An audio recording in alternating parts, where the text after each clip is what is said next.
ভারতের রাজস্থানের মরুভূমির বুকে অবস্থিত আজমির। এখানেই দাঁড়িয়ে আছে ইতিহাস, ঐতিহ্য এবং সুফিবাদের এক অতুলনীয় নিদর্শন খাজা মঈনুদ্দিন চিশতির দরগা। শতাব্দীর পর শতাব্দী ধরে এটি শুধু ধর্মীয় কেন্দ্র নয়, বরং সম্প্রীতির প্রতীক হিসেবে বিশ্বের দরবারে পরিচিতি লাভ করেছে। ইসলাম ধর্মাবলম্বীদের জন্য এটি একটি পবিত্র তীর্থস্থান, কিন্তু শুধু মুসলমান নয়, হিন্দু সহ অন্যান্য ধর্মাবলম্বীরাও এখানে আসেন মানত করতে।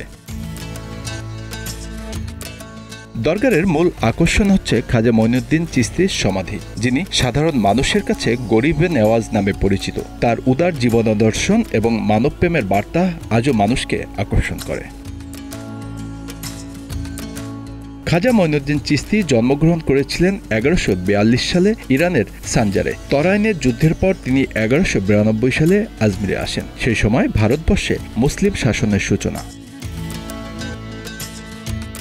মঈনুদ্দিন চিশতি 1192 সালে প্রথম লাহোর, তারপর দিল্লি এবং পরে আজমির পৌঁছান। এর আগে বাগদাদ এবং হেরাত হয়ে বেশ কয়েকটি বড় শহরের সফরের সময় সেখানকার প্রসিদ্ধ রহস্যবাদী দার্শনিকের সঙ্গে সাক্ষাৎ করেছিলেন।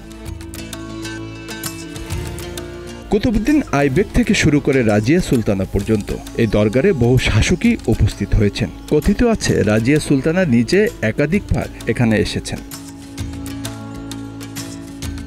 খাজা মঈনুদ্দিন চিশতির জীবন ছিল এক নিখাত সেবা ও সম্প্রীতির দৃষ্টান্ত। তিনি নিজে মাত্র একটি রুটি খেতেন, কিন্তু দরিদ্রদের জন্য তার লঙ্গরখানা সর্বদা প্রস্তুত থাকত। তার বার্তা ছিল স্পষ্ট: মানুষ শান্ত থেকেও অত্যাচার প্রতিহত করতে হবে। এই মানবপ্রেমী তাকে একজন মহান সুফি সাধক করে তুলেছিলেন।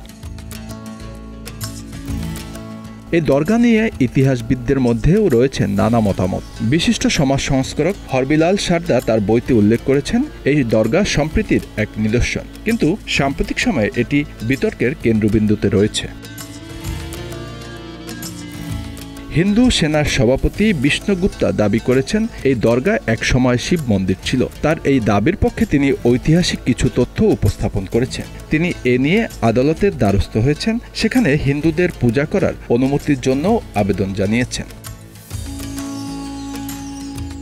অন্যদিকে দরগার প্রধান উত্তরাধিকারী সৈয়দ নাসিরুদ্দিন চিশতি এই দাবিকে সস্তা প্রচার বলে অভিহিত করেছেন। এই দরগা নিয়ে বিতর্ক নতুন কোনো বিষয় নয়, তবে এর ধর্মীয় ও ঐতিহাসিক গুরুত্ব আজও অক্ষুণ্ণ। প্রতি বছর জানুয়ারি মাসে খাজা মঈনুদ্দিন চিশতির উরস উপলক্ষে লক্ষ লক্ষ ভক্ত এখানে সমবেত হন। উরস উদযাপন শুধুমাত্র একটি ধর্মীয় উৎসব নয়, বরং এটি ভারতীয় উপমহাদেশের সংস্কৃতির ঐতিহ্যের অংশ। আজমিরের খাজা মঈনুদ্দিন চিশতির দরগা ভারতীয় উপমহাদেশের বিখ্যাত দরগাগুলোর মধ্যে অন্যতম। ভারত ছাড়াও পাকিস্তান, বাংলাদেশ থেকে শুরু করে সুদূর আমেরিকা, ফ্রান্স ও জার্মানি থেকে মানুষ এই দরগা পরিদর্শনে আসেন। দেশ বিদেশের বহু বিখ্যাত ব্যক্তি এবং রাজনীতিবিদরা এখানে চাদর দেন।